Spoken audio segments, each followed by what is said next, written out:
더불어 교제하게 하시는 하나님은 미쁘시도다. 아멘.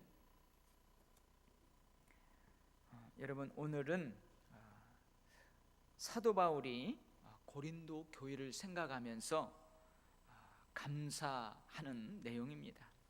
감사할 뿐만이 아니고 이 감사에는 칭찬이 들어 있습니다. 우리가 그 앞부분에서는 고린도 교회를 축복하는 그 축복에는 뭐가 들어 있다고 그랬어요? 그렇게 되기를 간절히 바라는 사도 바울의 간구도 들어 있다고 그랬어요. 축복 안에는 간구도 들어 있습니다. 제가 여러분들을 간절히 그렇게 축복을 해요. 그렇게 축복하는 것은 그렇게 꼭 되어지기를 원하는 저의 간절한 기원도 거기에 들어 있다는 거예요. 근데 오늘은 4절부터 9절 말씀은 이제 사도 바울이 고린도 교회를 생각하면서 하나님 앞에서 내가 감사한다 그래요. 근데 이 감사 안에는 뭐가 들어가 있냐? 칭찬이 들어가 있어요. 칭찬이. 근데 여러분, 지난주 우리가 함께 나누었지만 고린도 교회는 아주 문제가 많은 교회예요. 아주 문제가 많은 교회예요. 여러분, 시기와 분쟁이 있는 교회예요. 음행과 또 근친 상간의 그러한 문제, 성적인 문제가 있었던 교회예요. 우상 제물로 이 식사를 하는 그 건에 대해서도 문제가 있었어요.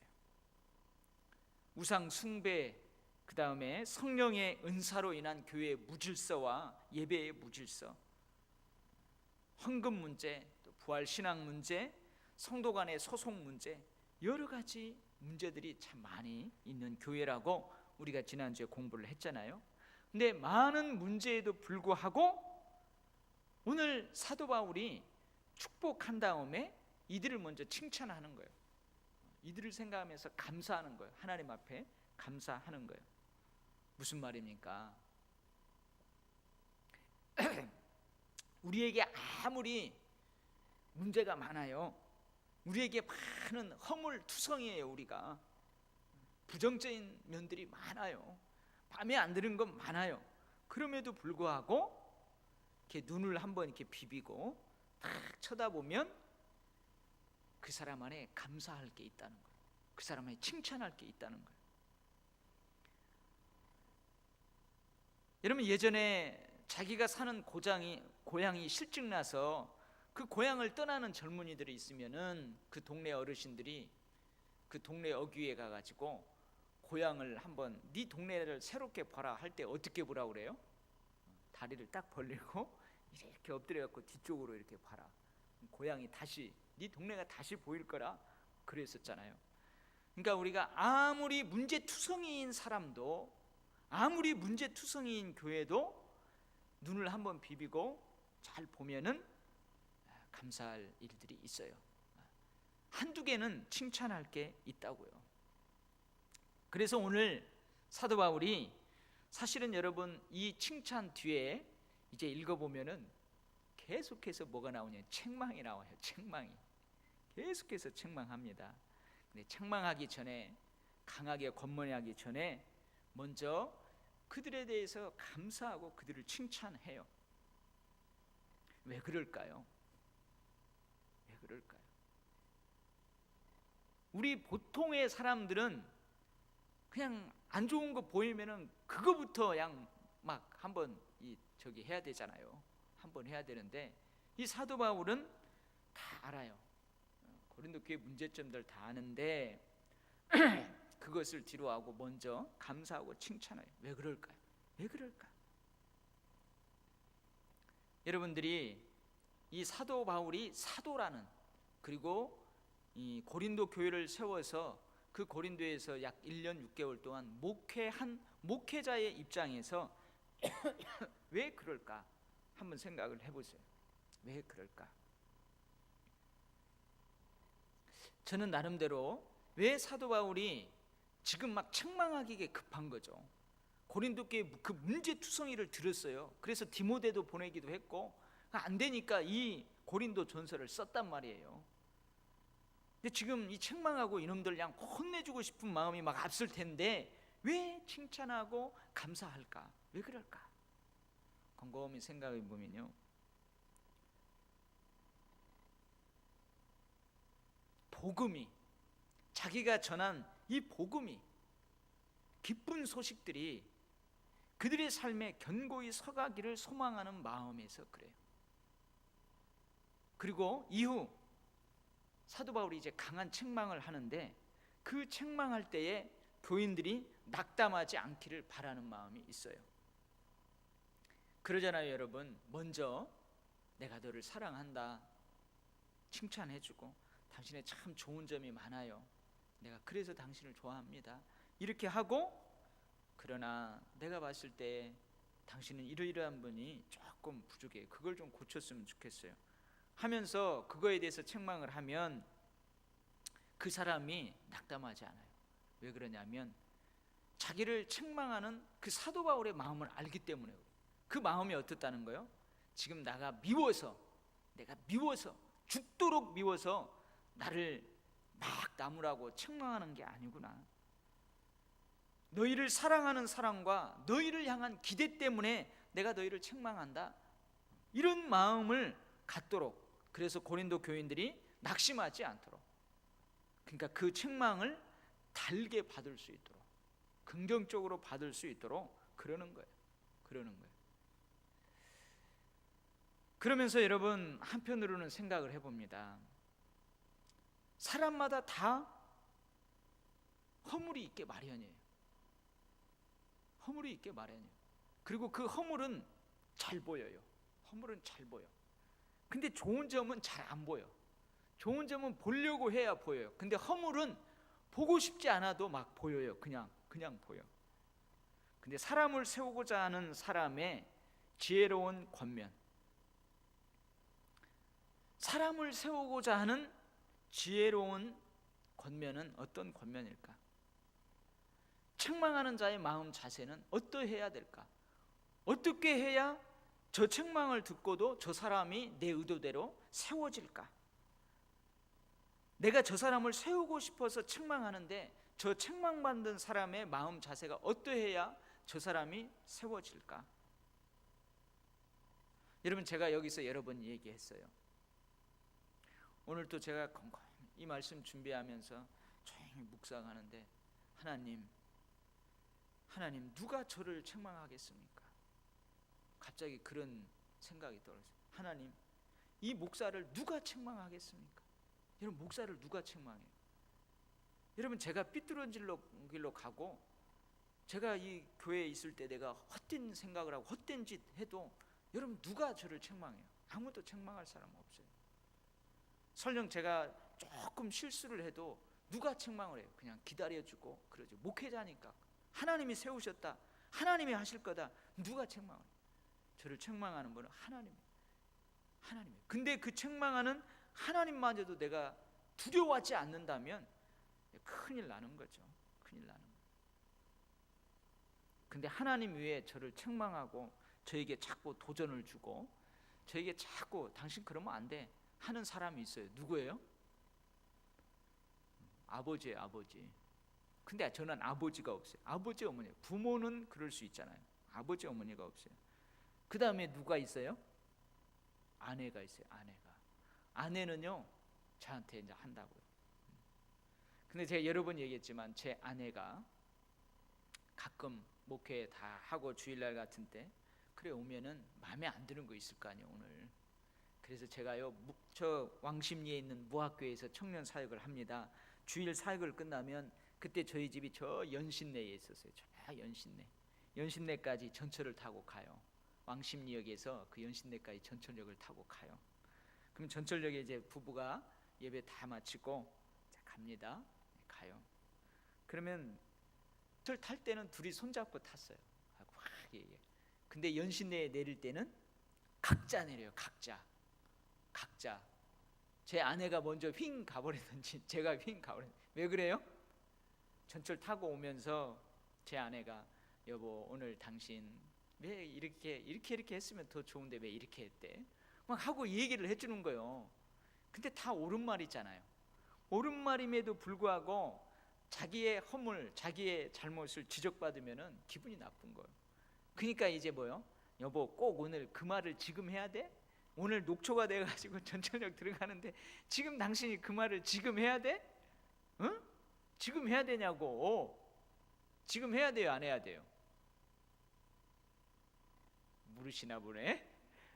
예, 그러면서 막 티격태격 하다가 따로 들어가는 거예요, 따로. 그러니까 뭐예요? 제 아내는 저를 사랑하는 마음 때문에 그러는 거예요. 제 목회자인 내 남편이 이왕이면 잘했으면 좋은, 남편에 대한 욕심도 있고요, 남편이 좀 잘했으면 하는 마음이 있어, 긍정적인 마음이 있어. 근데 제가 이제 바라는 건 뭐냐면, 책망을 하려면 먼저 뭘 해야 돼요? 칭찬을 해야 된다니까. 오늘 사도 바울이요 10절부터 바로 책망합니다. 10절부터 바로 책망해요. 근데 책망하기 전에 칭찬하잖아요. 칭찬도 5가지를 칭찬을 쫙 해요. 그래서 제가 제 아내한테 그러죠. 여보, 앞으로 나 잘못한 거 지적하려면 칭찬 5가지 먼저 해라. 그리고 고쳐야 될 것 3가지만 하라. 이게 정장복 교수님이라고 우리 장신대 다니는 그 설교학 교수님이 아내하고, 그 교수님도 아내가 그렇게 권면을 해준다는 거예요. 근데 자기도 기분 나쁘고 부부싸움 한다는 거예요. 그래서 아내에게 부탁을 했대. 칭찬 5가지 먼저 하고 고쳐야 될 것 3가지 이야기하라고. 그러니까 이게 참 어려운 거예요. 왜냐하면 그 사람에 대한 욕심이 있잖아요. 그 사람에 대한 욕심이 있어요. 이 욕심은 긍정적인 욕심이죠, 여러분. 그러다 보니까 칭찬해주고 좀 지혜롭게 해야 되는데 그러지 못해요. 근데 사람을 세우고자 하는 이의 지혜로운 권면은 먼저 칭찬해주고 먼저 감사해주는 거예요. 그 다음에 책망하고 권면하는 거예요. 책망받는 자의 마음 자세는 어떠해야 될까? 이 사람이 나를 미워서 그러는구나, 이런 마음을 없애요.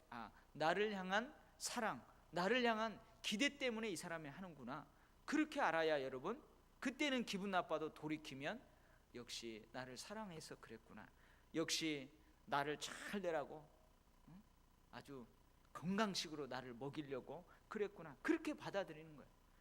근데 책망받는 자의 마음에 그런 마음이 없으면은 저 사람이 나를 미워서 그래, 나만 미워해, 맨날 나만 미워해, 그런 생각 들으면 시험에 드는 거예요.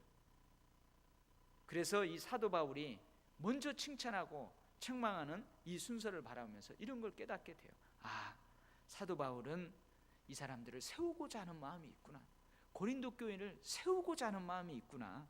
그리고 이후에 책망할 때 고린도 교인들이 낙심하지 않도록, 내가 이 책망하는 것은 너희를 향한 사랑 때문이다, 너희를 향한 기대 때문이다, 그렇게 해서 낙심하지 않고 오히려 책망을 긍정적으로 받아들이게 하려고 하는구나, 그것을 깨닫게 됩니다. 아멘. 우리 잘 안 되지만 한번 그렇게 해봐요. 우리도 한번 그렇게 해보게요. 먼저 어떻게 하라고요? 아내들만 따라서 합시다. 5가지 칭찬, 3가지 책망, 꼭 그렇게 하세요. 아멘. 꼭 그렇게 하시기 바랍니다. 자, 그러면은 이제 사도 바울이 고린도 교회에 감사하고 칭찬하는 내용이 뭘까? 여러분, 제가 아버지 학교를 수료를 했어요. 아버지 학교 가면은 뭘 쓰냐? 숙제로 자기 아내에 대해서 감사한 점 20가지를 씁니다. 20가지를 쫙 써요. 20가지를 쫙 써요. 그리고 자녀들에 대해서도 감사한 것을 20가지를 쫙 써요. 이게 숙제예요. 여러분, 쉬울 것 같아요, 어려울 것 같아요? 20가지를 찾아내는데 쉬울 것 같아요, 어려울 것 같아요? 어려워요. 한번 해보세요.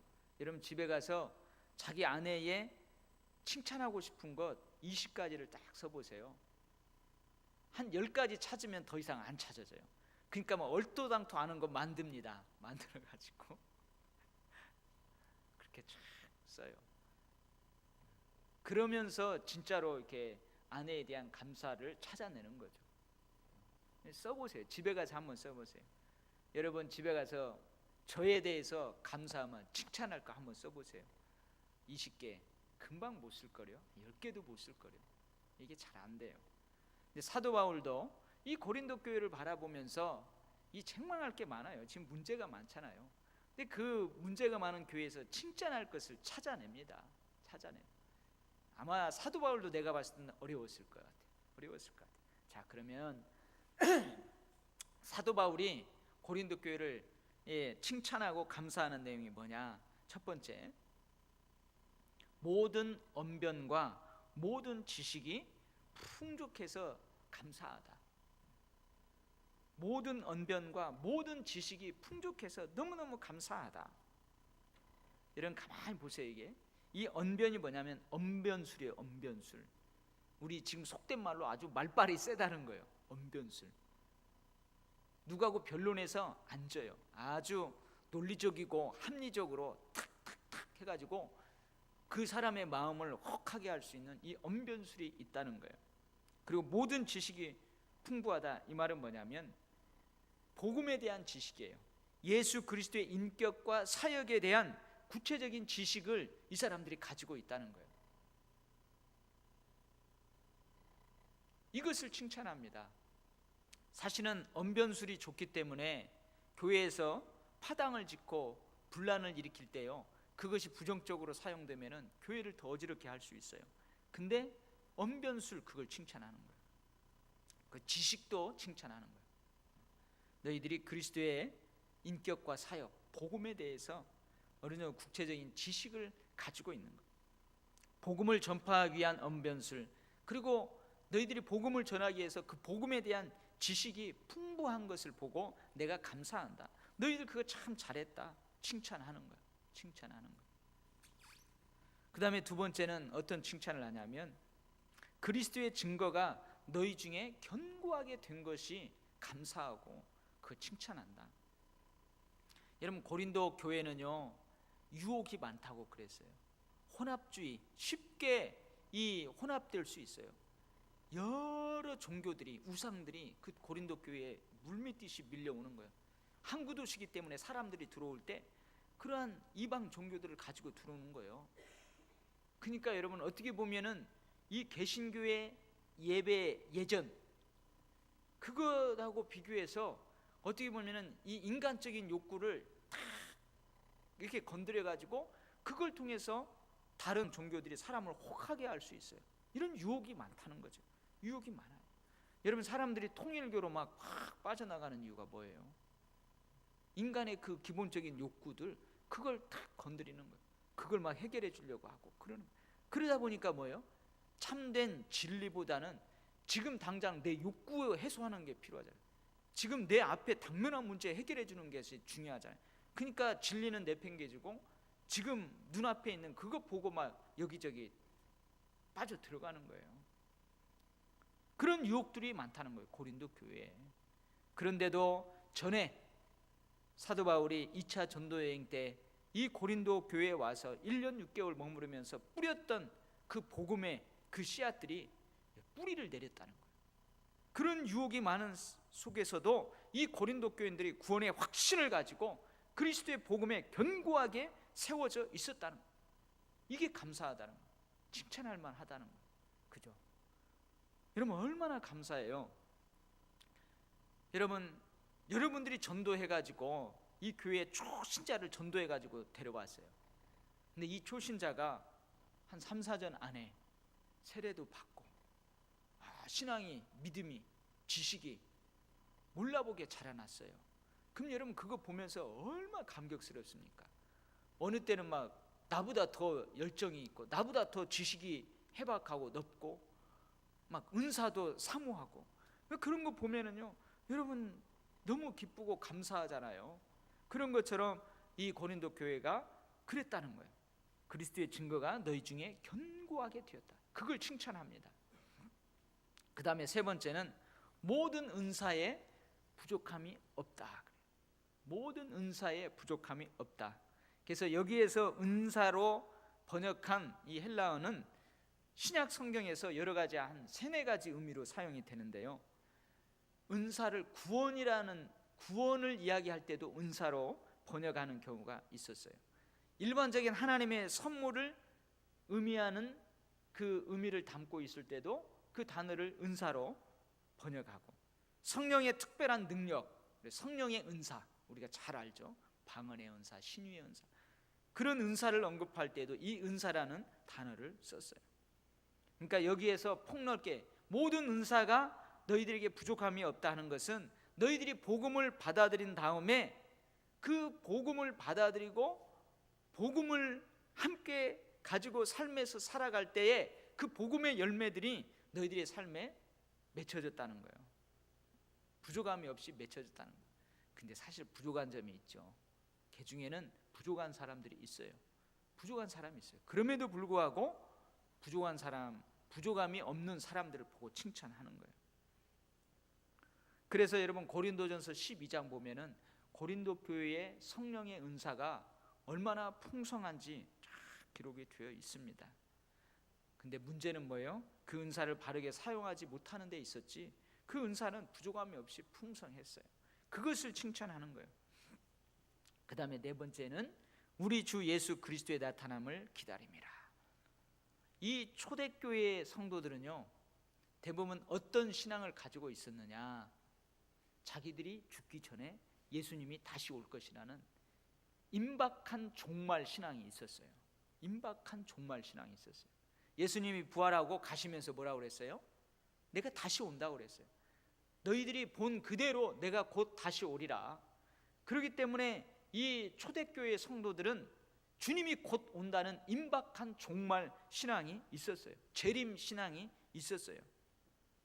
근데 이 고린도 교인들도 그러한 신앙으로 살았다는 거예요. 부활 신앙, 재림 신앙으로 살았다는 거예요. 여러분 예수님 다시 와요? 여러분 지금 예수님 다시 와도 괜찮겠어요? 요즘은요 예수님 좀 이따 오시라고 그래요. 좀 이따가 오시라고. 왜냐면 여기 좋다고 조금 이따 오시라고. 진짜 예수님이 오실까? 지금은 솔직히 종말 신앙, 이 재림 신앙이 많이 약해지긴 약해졌어요. 그죠? 제가 젊잖아요. 70년대, 80년대 젊어도요. 젊은데도 제가 이 재림 신앙, 종말 신앙이 있었어요. 낮에나 밤에나 눈물 머금고. 여러분 이 찬양 알죠? 저 하늘 이상한 구름만 떠도 행여나 주님 모시는가에 막 하면서 그 찬양하면서요 얼마나 그런 신앙으로 살았는지 몰라요. 그 종말 신앙, 그 부활 신앙, 그 재림 신앙으로 지금 힘들어도 막 이겨내는 거예요. 지금 힘들어도 이겨내고요. 지금 슬퍼도요 그냥 그걸 내가 받아들이고 막 그렇게 살아가는 거예요. 이게 고린도 교회에 그런 신앙들이 있었다는 거예요. 그걸 칭찬합니다. 그거에 대해서 감사해요. 그 다음에 5절 말씀은 5절이 아니고 5번째 칭찬은 뭐냐면 책망할 것이 없는 자로 끝까지 견고하게 하시리라. 이건 뭐예요? 사실 책망할 것이 많다는 거예요. 고린도 교회 책망할 것이 많아요. 근데 지금은 책망할 것이 많지만 앞으로 가면서 책망할 것이 없는 자로 너희들을 견고하게 하실 것을 소망하면서 감사한다 이 말이에요.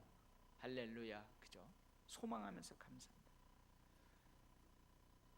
제가 도일교회 처음 왔을 때 하나님께 내가 그렇게 기도했어요. 하나님, 없는 것 보고 실망하지 말고 있는 것 보고 일하게 하시고 있는 것 보고 감사하게 해요. 여러분 요즘 그 기도가 저를 나와요. 여러분 우리의 잔이 넘쳐 흐르면은 흐르는 대로 감사한 거예요. 그죠? 내 잔이 넘쳐나면은 그 흘러서 사람들에게 섬기고 나누고 막 베풀 수 있어서 감사한 거예요. 근데 내 잔이 아직도 밑바닥이에요. 아직도 차지도 않았어요. 그러면 여러분 감사해요, 안 감사해요? 당장은 감사가 안 나오죠.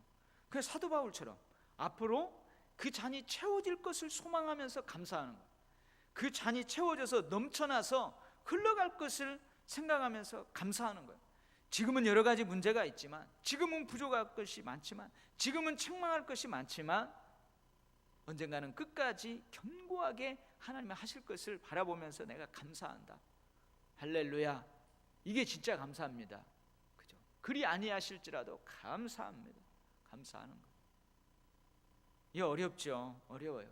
근데 소망 중에 감사하는 거예요. 소망 중에 감사하는 거예요. 근데 사도 바울이 이런 것들을 찾아내서 감사하고 칭찬하는 이유가 있어요.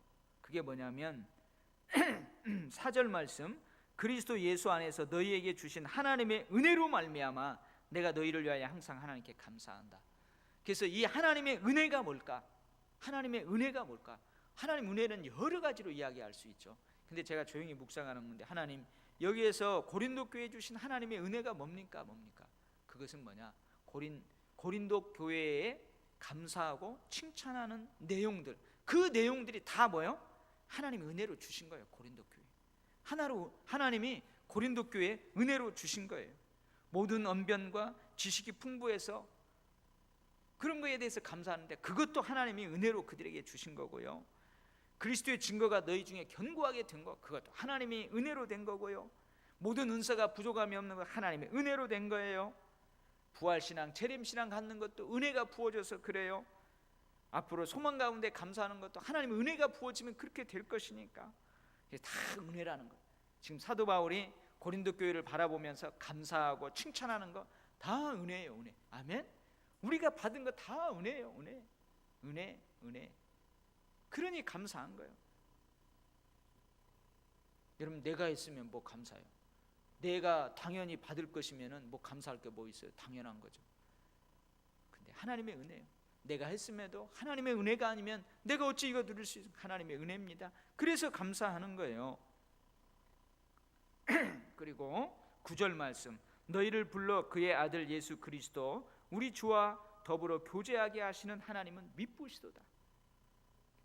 무슨 말이에요? 고린도 교회가 예수 그리스도, 고린도 교회의 주님이고 나의 주님이고 너희의 주님인 예수 그리스도와 더불어 교제하게 하시는 그 하나님이 미쁘시기 때문에 감사하다는 거예요. 여기서 미쁘다는 말을 밉다고 하면 안 됩니다. 밉기 때문에 감사하다는 말이에요. 미쁘시다는 말 참 어려운 말인데, 이 말은 뭐냐면 미쁘시다는 말 성경에 많이 있죠. 우리 하나님은 미쁘신 하나님이다. 이 말이 뭐냐면 신실한 하나님이시다. 믿을 만한 하나님이시다. 그러니까 하나님이 이 우리들 가운데 역사하시는 하나님 믿을만 하시기 때문에, 아주 신실한 하나님이시기 때문에 감사합니다. 그렇게 하는 거예요. 그리고 왜 또 감사할까요? 왜 감사할까? 여기는 안 나와 있지만 이런 생각을 해봐요. 여러분, 이 교회 안에 있는 우리들은 성도라고 그랬어요. 우리 그랬죠. 세속 교회에 고린도 교회가 세워졌지만 그 교회는 세상에 속하지 않았어요.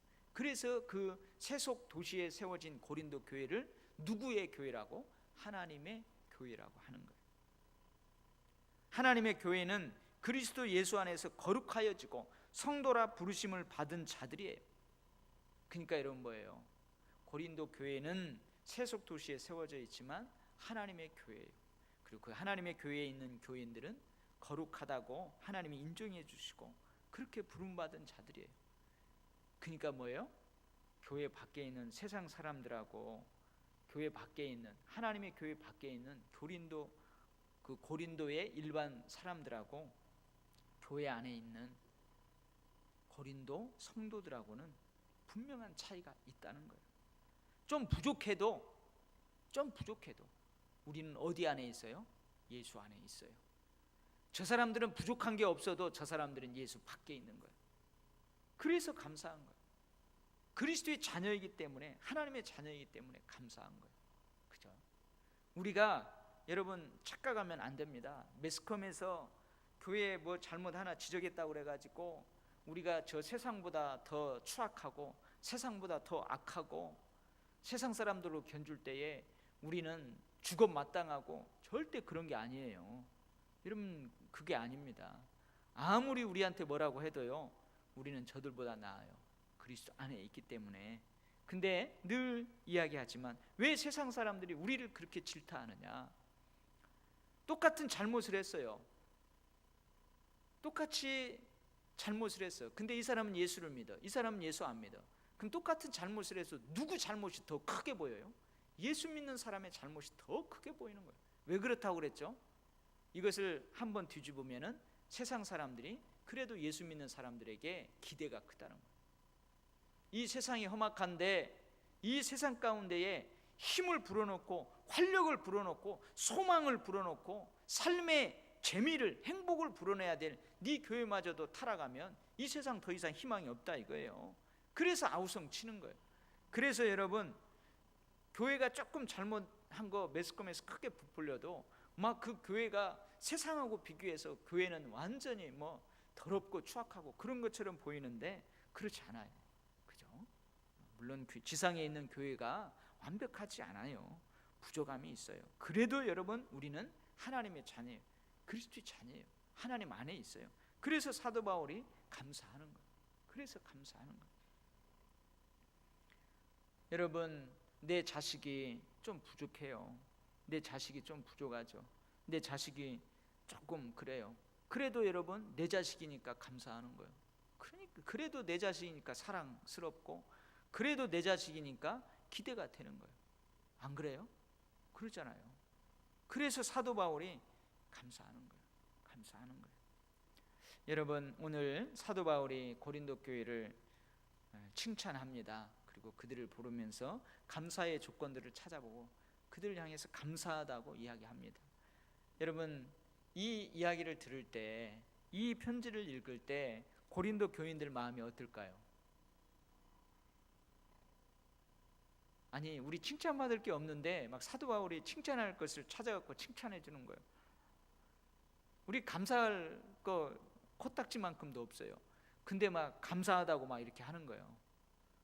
그러면은 당사자들은 어때요? 쥐구멍이라도 있으면 막 쥐구멍이라도 들어가고 싶죠.